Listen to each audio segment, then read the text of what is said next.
whakamanatu atu. Ko e ko remind ni atu, pe ko hanga emphasize atu, kia koe ai maho inga koe na koe ai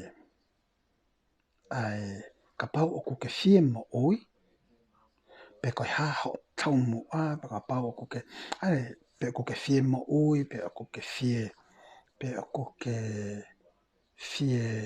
hiki i hake ai ki hatu unga taha a ho o mo oi, o fe, pe ke whakatau hao api ke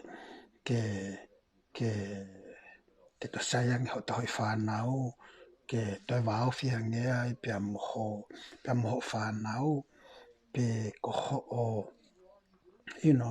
ko ke fie mao hale leo ki ho toonga mo oi.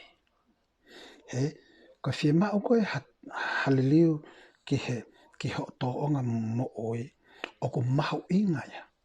O ko maho inga ia ki hena. That's basically and probably that's your why.